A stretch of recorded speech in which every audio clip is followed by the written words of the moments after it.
C'est le 23 avril 2019, lors de l'Assemblée générale constitutive tenue à Mamou, que le consortium APAC Guinée a vu le jour. Il a pour mission de développer un cadre national favorable à la reconnaissance, au soutien et au développement des aires et territoires du patrimoine autochtone et communautaire APAC en Guinée. Ces aires et ces terroirs existent depuis des centaines d'années et ils possèdent une multitude de noms locaux. Depuis le début du nouveau millénaire, les APAC ont été découverts par différents acteurs sociaux qui ont compris qu'ils peuvent les aider à avancer dans de nombreux objectifs importants. Pour les peuples autonomes et les communautés locales, la reconnaissance et le soutien approprié aux APAC aident à garantir des droits et des responsabilités collectives sur les terres, leurs eaux et sur les ressources naturelles, et à favoriser le respect de leurs connaissances, pratiques et institutions traditionnelles. Après 5 ans d'exercice, d'acquis et de partage, le consortium APAC a tenu sa deuxième assemblée générale le 5 novembre dans la préfecture de Koya, située à une cinquantaine de kilomètres de Conakry, la capitale guinéenne en Afrique de l'Ouest. En toile de fond, plusieurs questions centrales allant dans le sens de la redynamisation des APAC en Guinée, notamment la présentation du rapport de mandat du bureau sortant, l'ouverture d'un débat sur la problématique de l'existence et la reconnaissance des APAC en Guinée. Il faut d'abord louer les efforts que l'équipe sortante a réussi à faire. Vous savez, quand on crée les APAC, ce n'était pas beaucoup connu dans le pays, mais imaginez aujourd'hui, il y a 9 APAC nous sommes en concurrence avec le Sénégal par rapport aux APAC. Et cette équipe sortante a beaucoup fait pour que les APAC soient connus en Guinée. Donc le défi à relever, comme l'a dit le président, c'est la reconnaissance, la légalité et la légitimité des APAC. C'est très important. Si on a les statuts, on a le règlement intérieur, mais si on n'a pas un agrément, c'est qu'il manque encore la légalité. Il était également question de l'analyse des contraintes et opportunités des principaux axes d'une stratégie nationale en faveur de la reconnaissance légale des APAC et territoires de vie en Guinée, mais aussi et surtout l'élection des membres du nouveau bureau. Ce qui s'appelle un changement, c'est très important pour les organisations.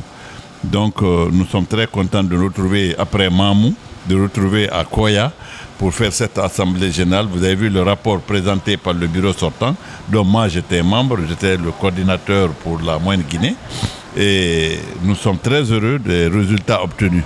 Parce que si au début, il n'y avait que 2 organisations qui étaient dans le consortium mondial, actuellement nous sommes 9 organisations qui font partie du consortium mondial des APAC.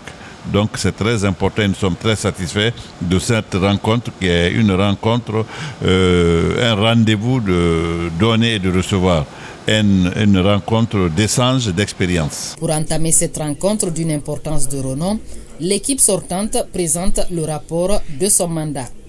Ce rapport couvre les réalisations, défis et recommandations pour la période 2019-2024. La recommandation principale est que durant les 5 ans, on a pu se faire un agrément pour d'autres organisations. Donc la première recommandation, le nouveau bureau doit mettre en main, tout faire en main, trouver un agrément et un compte bancaire pour l'organisation. Et aussi trouver des documents de reconnaissance légale de l'APAC.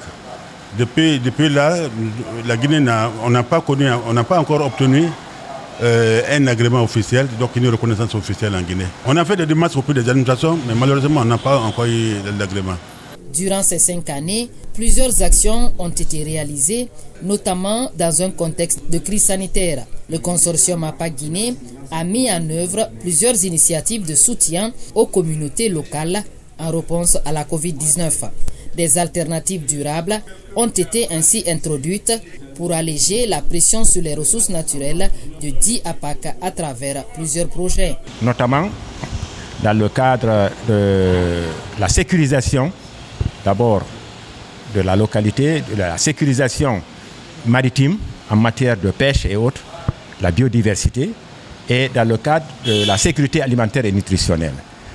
Et il a fallu un diagnostic participatif communautaire, c'est-à-dire qu'ils ont exprimé des besoins qu'on a validés et le bailleur, qui est le Fonds mondial de l'environnement, a apporté son appui substantiel, son appui significatif pour réaliser ces activités. Donc au nombre des activités figure d'abord l'accompagnement des groupements qui existaient et ensuite la réalisation des cultures maraîchères parce qu'il y avait un déficit en matière de nutrition. Dans le cadre de la conservation de la biodiversité, le consortium a ciblé des écosystèmes variés. Il s'agit entre autres des écosystèmes marins et côtiers, des écosystèmes d'eau douce et terrestre de différentes localités qui ont été répertoriés et mis en défense contre les actions anthropiques. Et maintenant, c'est que il y a un moment où Mali betafana alula ko walfi. Il y a un matériel bébé ranu mourama. Il y a un gilet ranu mourama.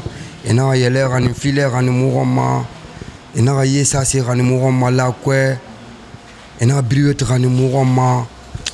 En tout cas, abou, il y a un naba moube. Mais il est mohapak abaradoko mumuri segamana. Sore yati na muira na re mura bili makantama aloko ina uri sege ne na muira na. Durant ces 5 dernières années, l'organisation a contribué par ailleurs à l'autonomisation des communautés en valorisant le savoir-faire local et en introduisant des pratiques durables. Des femmes ont été formées en techniques de maraîchage et rizipisciculture, en renforcement des capacités des organisations des producteurs, en compostage et techniques sylvicoles, en restauration des versants dégradés et mise à jour plan de gestion, ainsi qu'en installation de ruches et pépinières pour des espèces endémiques. Et désormais, ils peuvent produire leur propre culture maraîchère et ensuite un déficit criard d'eau de boisson. Vous savez, dans des zones comme ça, il n'y a pas d'eau potable. On a réussi, avec leur participation, à identifier des lieux pour creuser 7 puits. Aujourd'hui, des puits améliorés parce qu'il y a des bûches à l'intérieur. Donc la population actuellement utilise cette eau potable et ça réduit les maladies hydriques. Imaginez quand une population vit sans eau potable. Pour avoir de l'eau potable, il faut revenir dans le continent, soit à Dubreka ou bien à Bantama, acheter le bidon d'eau à 2000 francs et retourner. Et aujourd'hui, ils sont dotés de ces puits-là. Ils sont dotés d'appui dans le cadre des cultures maraîchères avec tous les outillages. Et ils sont aussi protégés parce que nous avons débuté notre intervention lors du Covid-19. Ils connaissent comment appliquer toutes les mesures de mitigation édictées par l'ANS. Ils ont des kits de protection, ils savent utiliser, ils ont l'essentiel actuellement disponible dans cette communauté-là. En termes de bilan, une dizaine de nouvelles organisations guinéennes ont rejoint le consortium APAC en 2024, renforçant ainsi la représentation guinéenne dans le réseau. Ces nouvelles adhésions facilitent la mise en œuvre des actions conjointes à l'échelle nationale et internationale pour soutenir les droits des communautés locales. Déjà, être membre du consortium a un avantage vu que déjà on te donne une accréditation au niveau du consortium mondial. C'est-à-dire ton ONG déjà aura un papier qui est international. Ça, c'est un point. Deuxièmement aussi, au niveau du consortium, c'est donner et recevoir. Je pense que ici dans la salle, vous avez constaté, la discussion était vraiment chaude, où chacun a donné ce qu'il a compris et ce qu'il savait. Et les personnes qui n'ont pas compris ont cherché à comprendre les parties. Et je pense avec ce consortium, nous pouvons faire beaucoup de choses pour la Guinée. Parce que ce qu'un seul doigt peut soulever est minime par rapport à ce que 2 ou 5 doigts peuvent soulever. Donc je pense que c'est des bonnes choses, c'est des choses à encourager et c'est déjà un pas, ce deuxième assemblée, parce que moi, mon ONG déjà a fait la restauration des 3 APAC de Kouroussa.